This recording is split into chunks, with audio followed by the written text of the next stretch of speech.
Para ubicar las arenas bituminosas, están en la provincia de Alberta, el oeste de Canadá, y ocupan un territorio muy grande en el norte de esta provincia. La siguiente. Actualmente ocupan un territorio de más que 140 kilómetros cuadrados, que es el tamaño del estado de Florida. Se estima oficialmente que hay 1.8 millones de barriles de petróleo bajo la tierra, y de eso 160,000 millones de barriles son recuperables con los precios y las tecnologías vigentes. Se piensa que tal vez hay potencial de extraer otro 145,000 millones con nuevas tecnologías. Y se puede ver en la foto que el betún no es líquido, pero un sólido. Entonces, el desafío es cómo separar el betún de la arena. La siguiente, por favor. El método de extracción más bien conocida es la minería a cielo abierto. Y se puede ver aquí en la imagen uno de esos camiones tan grandes, los más grandes en el mundo, se dicen. Pero por este método solo puede extraer 20% del betún. Siguiente. El método que usa para lo demás es conocido como extracción in situ. Y la industria quiere presentar este método como más favorable al medio ambiente. Pero no es tan verdad, porque para eso hay que construir caminos, varios pozos, y a usar este método hay que calentar el agua a producir vapor que inyectan debajo de la tierra para separar el betún de la arena. Próxima, por favor. Y ambos métodos de extracción usan excesivo de gas natural. La minería a cielo abierto usa 250 pies cúbicos de gas natural para extraer cada barril de petróleo. La extracción in situ usa aún más, 100,000 pies cúbicos de gas para cada barril. Y después de eso, hay que usar más gas aún, a mejorar el betún y transformarlo en lo que se llama el petróleo sintético. La próxima. Y como resultado de eso, usan entre 150 y 1,500 pies cúbicos por cada barril. Es un gasto tremendo del gas natural que amenaza con consumir el abasto total de gas convencional. Y así es una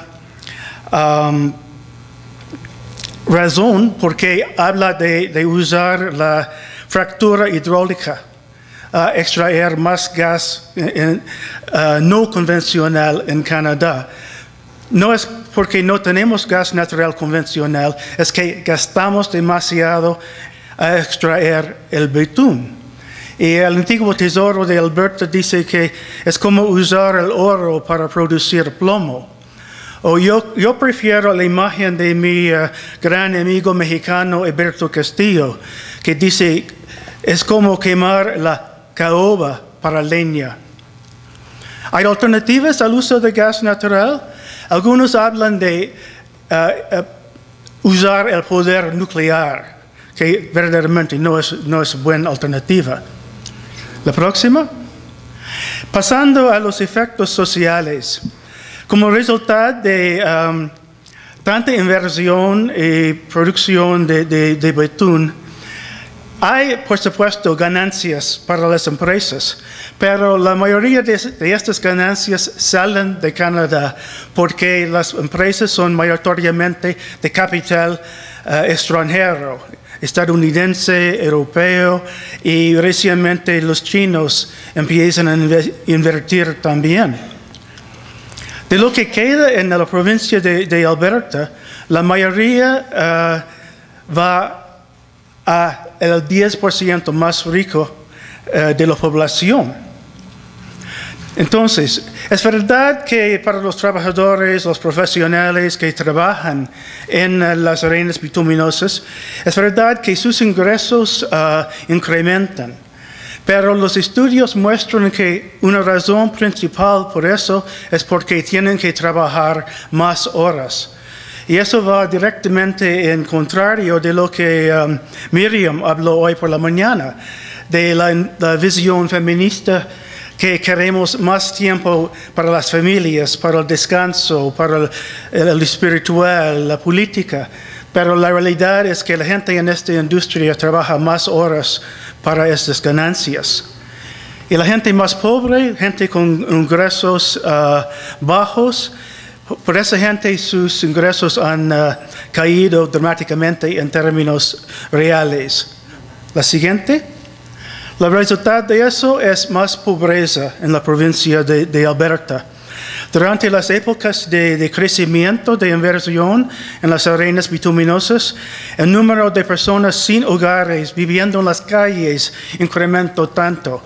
Y yo digo que en Alberta hace frío. No quiere vivir en la calle con esta temperatura. Y entonces esta gente tiene que ir, por ejemplo, a las iglesias en la noche a buscar algo de emergencia.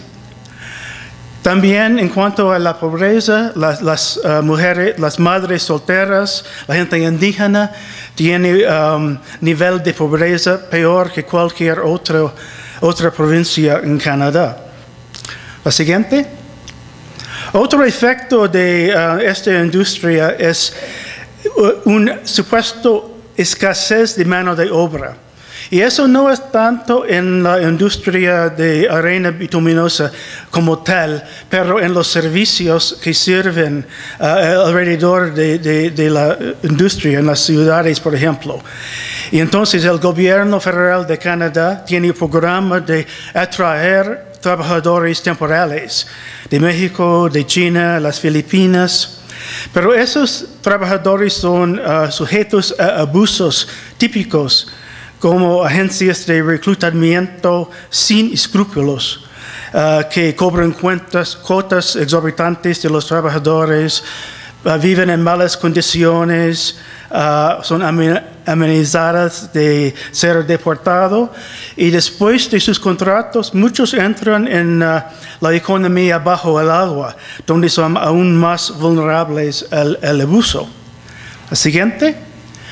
Un efecto económico es la famosa enfermedad holandesa, porque hay tanta inversión en las arenas bituminosas que eso causa un aumento en el valor del dólar canadiense.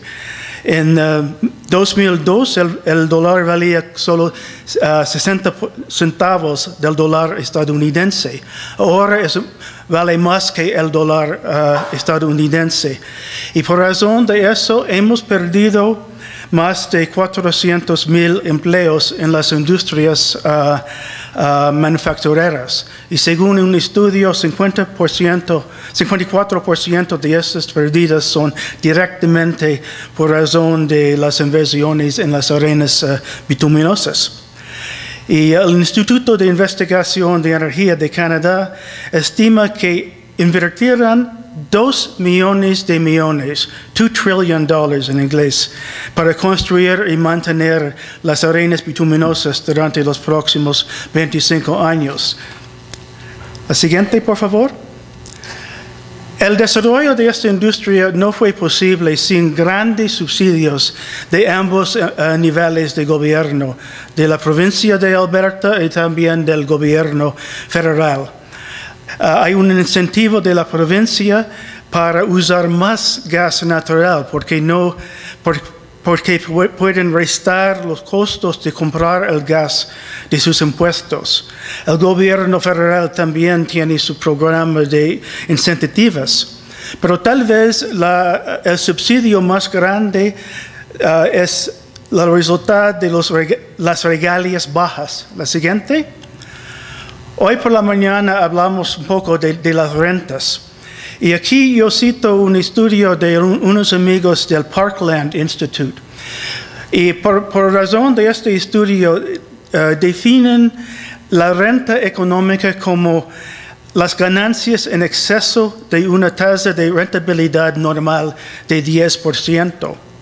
Y según este estudio, desde 1986, las empresas petroleras han ganado aproximadamente 260 mil millones de ganancias antes de pagar impuestos, mientras que el público ha recibido menos que 25 mil millones. La siguiente. Disculpe.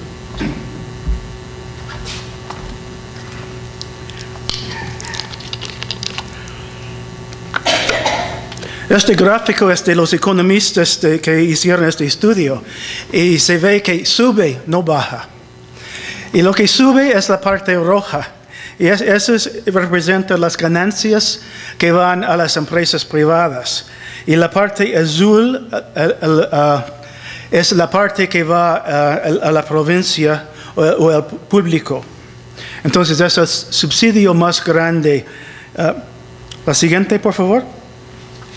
Pasando a los efectos sociales para la gente indígena, casi toda la tierra ocupada por las empresas que extraen el betún es territorio indígena de varias naciones indígenas, los Chippewayan, los Cree, también pueblos mestizos. Y esta gente está en el centro de las protestas contra la contaminación de sus aguas y la pérdida de sus sustentos tradicionales.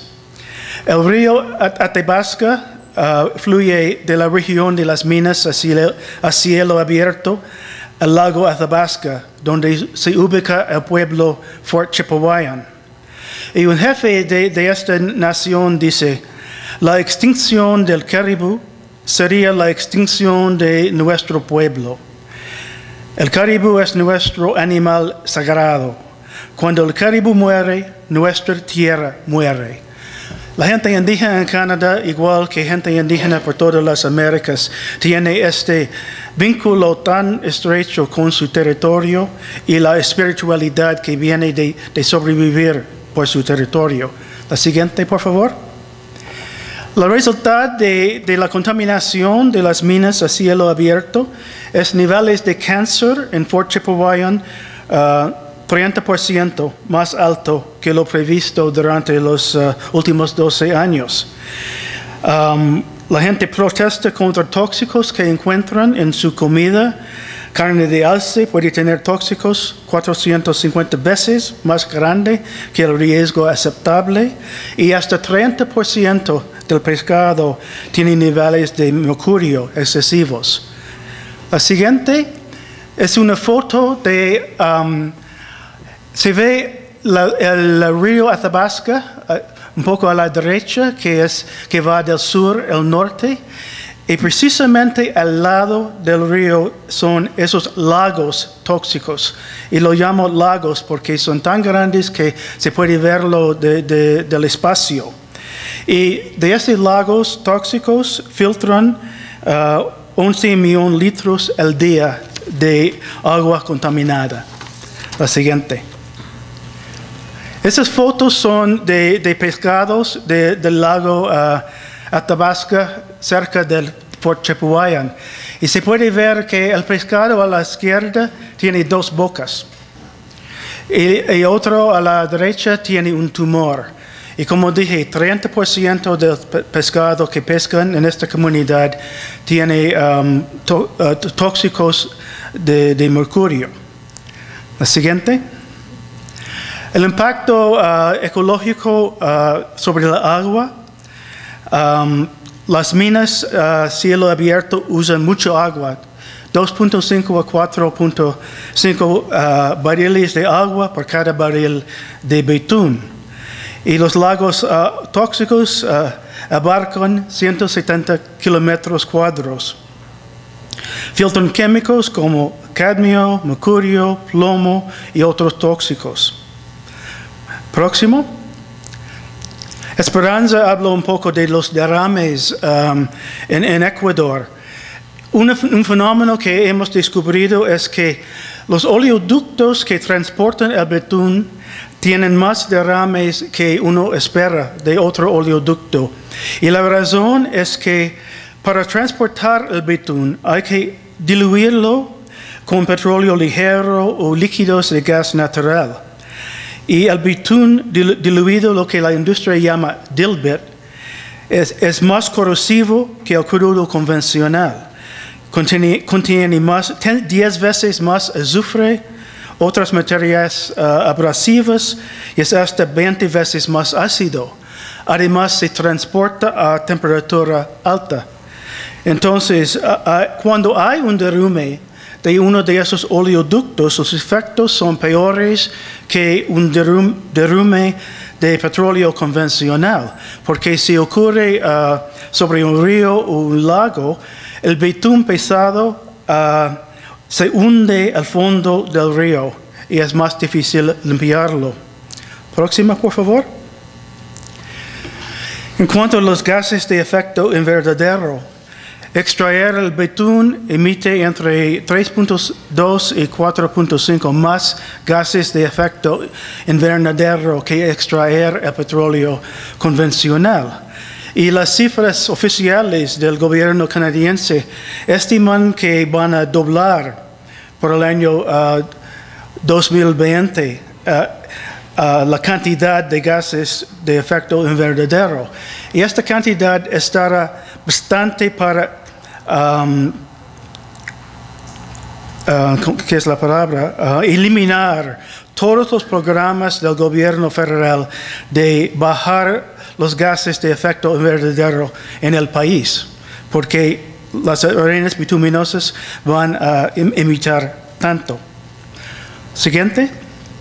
En el debate en Canadá, una voz importante fue el de James Hansen, el científico de NASA de los Estados Unidos. Y Hansen dice que a menos de que disminuyan las emisiones de las arenas bituminosas, hay riesgo de acelerar el cambio climático hasta el punto que amenaza la vida sobre la Tierra. Es importante entender que en el análisis de Hansen no es únicamente las emisiones de las arenas bituminosas como tal, pero su efecto recíproco o feedback en inglés. El peligro es que con el calentamiento climático en el Ártico nos llevará a todos a un punto de no volver. Próxima. Porque la ecología del Ártico es muy especial. El permagel, que es permafrost en inglés, que es la tierra permanentemente congelada, se dice, pero ya empieza a derretir. Y que si derrite este permagel, va a salir cantidades enormes de metano, que es un gas de efecto invernadero 56 veces más potente que el CO2. Además que el permagel hay grandes cantidades de esos hidratos de metano. Y los hidratos de metano son cristales que tienen moléculas de metano adentro y se encuentran al borde del océano Ártico. Y si derrite esos cristales, vamos a ver carbón, vamos a ver metano que tiene carbón más grande que el carbón en todos los combustibles del mundo. Entonces, la reacción del discurso de Hansen fue una amenaza a la industria. Y la industria y el gobierno buscaron cómo contradecir este punto de vista que empezó a ganar atención en la población. Entonces, la siguiente muestra un título que salió en el periódico principal del país, el Globe and Mail. Y si sigue el próximo, y si había un premio para el título más mentiroso, eso sería lo. Se traduce más o menos como la ciencia acude al rescate de las arenas bituminosas. Y eso muestra que los defensores de las arenas bituminosas son capaces de decir cualquier mentira. Actualmente el artículo fue sobre un estudio de un profesor y un estudiante que se llama Weaver y el estudiante Swart. Y actualmente al leer su estudio muestra lo contrario. Y el próximo, ese gráfico viene del estudio de Weaver y Swart. Y para entenderlo hay que ver a la izquierda la línea roja vertical. Y lo que representa esta línea es el espacio que tenemos si queremos prohibir que el calentamiento climático incrementa a 2 grados. Dado que ya el clima ha calentado 0.8 grados, Weaver y Schwartz ponen su línea a 1.2 grados. Y arriba en lo rojo, eso es el resultado si quemamos todos los combustibles fósiles en el mundo. El resultado sería de calentar el clima a más que 18 grados. Imposible a sobrevivir.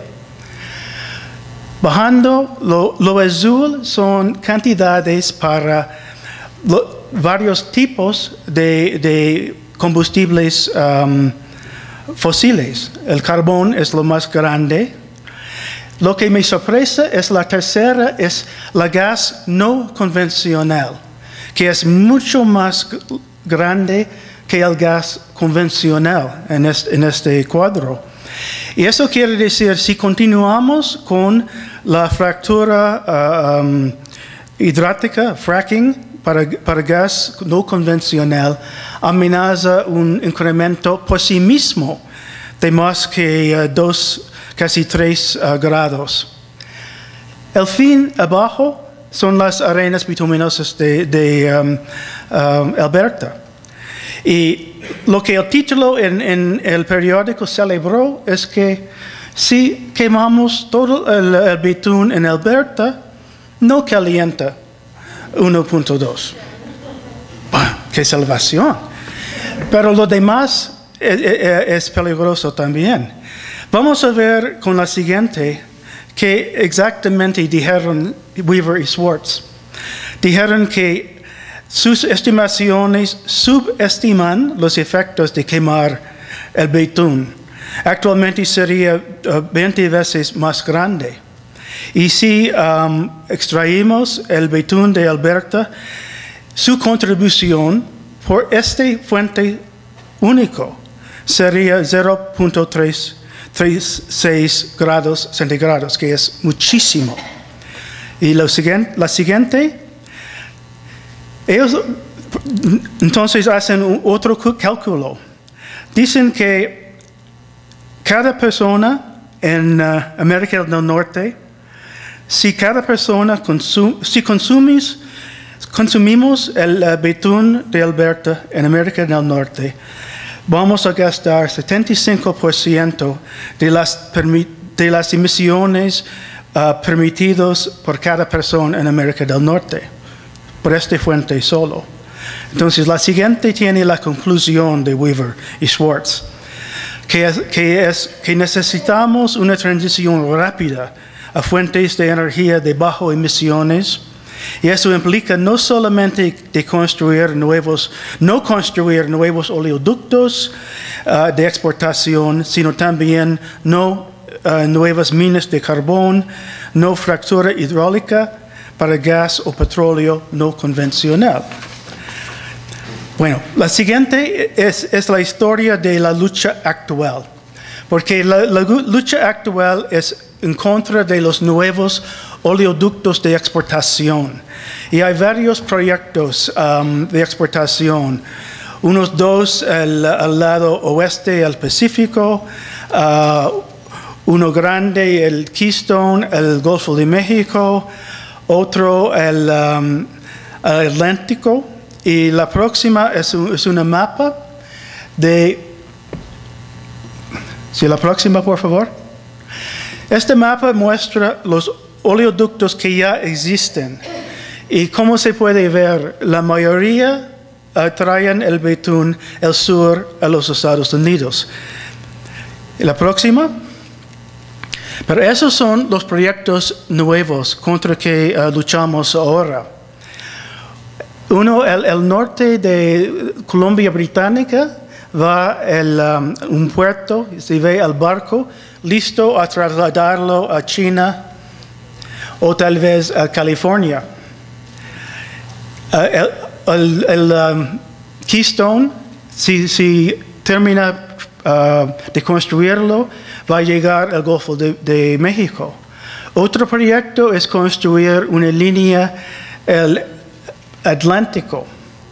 Y entonces, nuestra lucha ahora es de prohibir la construcción de esos nuevos oleoductos. Y la próxima, no tenemos tiempo, pero hay planes aún más de eso, de más oleoductos. Bueno, la próxima, por favor. El problema que tiene la industria de arenas bituminosas es que el mercado cambia rápidamente. Se dicen que necesitan precios de $80 a $100 por barril para justificar sus inversiones. Pero lo que pasa en los Estados Unidos con la fractura hidráulica y la producción de petróleo no convencional en los Estados Unidos, hay dudas si habrá mercado para producción futuro. Y se estima que los Estados Unidos va a incrementar su producción de 3.3 millones de barriles al día a 11.4 millones al día. Es tremendo. Y es casi todo por razón de la fractura hidráulica, que se usa no solamente para gas natural, pero ahora para petróleo también. Entonces la industria quiere exportar más que nada a Asia, a China. Próxima, por favor. Para facilitar eso, el gobierno federal de Canadá, el gobierno de Harper, está cambiando las leyes ambientales a facilitar la construcción de los oleoductos de exportación. La próxima. Las cifras para yo encontré en un informe de un grupo que se llama el National Petroleum Council, Consejo de Petróleo Nacional. Es curioso porque formalmente este consejo es un grupo asesor al secretario de Energía de los Estados Unidos. Pero al leer sus informes y buscar las cifras, es casi como no parece una frontera entre Canadá y los Estados Unidos. Sus cifras siempre muestran un mercado petrolero unitario, Canadá, Estados Unidos, pero no incluye a México. Y esas son las proyecciones, pronósticos de este consejo. Y al centro son los números para las arenas bituminosas de Canadá. Y hay dos proyecciones para el año 2035. El caso limitado ve producción doblar de 1.5 a 3 millones de barriles diarios. Su pronóstico con alta potencial es de 6 millones de barriles diarios. Y la publicación dice claramente que la diferencia entre 3 y 6 es si construyen los nuevos oleoductos y si no aplican leyes ambientales a frenar la exploración, la producción. Pero más interesante tal vez para mí son las cifras para otro tipo de petróleo no convencional. Y se ven un crecimiento grandísimo también de eso, por las mismas razones. La siguiente, por favor. Hay una amenaza a la industria que no se discute en público. Y eso es que el rendimiento de energía por la energía invertida es una medida de cuánta energía hay que gastar para obtener otra unidad de energía útil. Y como dice David Hughes, cuesta energía para producir energía. Entonces es necesario obtener más de lo que gasta para obtenerlo. Bueno, lo que pasa es que con la extracción por el método in situ, cada vez tienen que ir más profundamente debajo de la tierra, que necesita más gas natural, enviar el vapor más profundamente. Y la próxima es un cuadro, no voy a leer todas las cifras, pero este cuadro muestra por varios tipos de energía cuánta energía gana de invertir una unidad de energía. Y el petróleo convencional, si se usa una unidad, gana 19 unidades. Todavía es bastante rentable. La minería de arenas bituminosas a cielo abierto, solo 5.7 a 1. La extracción in situ ahora gana 3.8 por 1. Pero como dije, eso es bajando. Y hay ejemplos donde baja hasta 1 a 1. En este caso no tiene razón gastar el gas a extraer el betún.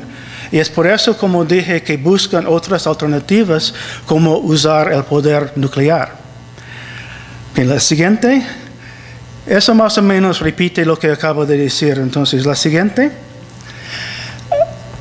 Bueno, el lema oficial de nuestro primer ministro creo que es parecido a lo que citó Edgardo hoy por la mañana, ¿verdad?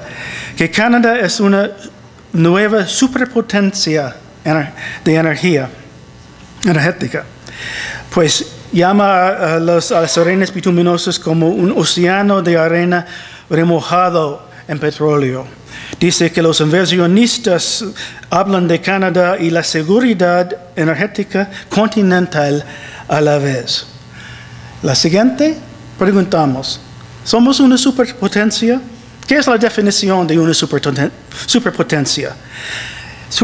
Superpotencias son capaces de usar su poder económico, militar, político y cultural para influir los eventos a nivel mundial. Canadá no es una superpotencia, sino una colonia energética. Y una colonia es un pueblo que ha perdido control sobre sus recursos a un poder extranjero. Y el mecanismo a perder, sí, gracias. Esas son dos citas, no voy a leer todo, del vicepresidente Cheney, vicepresidente del presidente Bush y presidente Reagan, celebrando cómo su proximidad a Canadá da más seguridad a los Estados Unidos. Y el mecanismo que nos hace una colonia es más que nada el Tratado de Libre Comercio que firmamos en 1884 con los Estados Unidos. La siguiente, por favor. Y continúa en el NAFTA, en el Tratado de Libre Comercio con México, este artículo clave, artículo 605. Y este artículo obliga a Canadá, pero no a México, porque los mexicanos negociaron una exención. Obliga a Canadá a continuar vendiendo petróleo a los Estados Unidos, aun si causa una escasez doméstica. La proporción de la producción que Canadá exporta aumenta cada año. Y según las cifras más recientes, si se aplica este artículo, nosotros en Canadá tendríamos que hacer casi 70% de nuestro petróleo y 65% de nuestro gas natural disponible a los Estados Unidos. Y repito, aun si estas exportaciones causan escasez doméstica. Y si continuamos a construir los nuevos oleoductos, sería peor. La obligación de exportar llegaría a 75% de la producción. Bueno, la resistencia. La buena noticia es que hay un movimiento bastante fuerte en contra de los nuevos oleoductos. Y los pueblos indígenas están al frente, liderazgo de este movimiento. Tienen apoyo de ecologistas, agricultores, sindicatos, incluso el sindicato principal de los trabajadores que trabajan actualmente en las arenas bituminosas, nosotros en las iglesias, los jóvenes, y para mí este movimiento es un punto de optimismo. No quiero decir que hay un acuerdo entre todos los grupos en cuanto a las arenas bituminosas como tal. Porque hay, por ejemplo, gente que se describen como ecologistas que dicen que es posible mejorar los métodos. 2 minutos, perfecto. Es posible mejorar los métodos de extracción y tener una extracción más limpia. Yo no lo creo. Pero en el momento, la unidad en contra de los oleoductos es el punto de esperanza. Entonces, la próxima. Estas son fotos de la desobediencia civil que tuvo lugar en Ottawa en septiembre y en Washington en agosto del año pasado. Cientos de personas fueron detenidos por estos actos. Los canadienses están cruzando una barrera a ser detenidos por la policía. Y la siguiente y final es de hace 10 días, otra manifestación contra los oleoductos en Victoria, la capital de Columbia Británica. Y se puede ver la gente indígena al frente de la marcha. Y esta vez no fueron detenidos, la policía decidió no detener a nadie, pero según mis amigos que participaron, fueron más que 250 personas dispuestos a ser detenidos. Y eso es un ejemplo de la resistencia y ojalá que es en solidaridad con tantas resistencias como dijo Esperanza por todo el mundo. Gracias.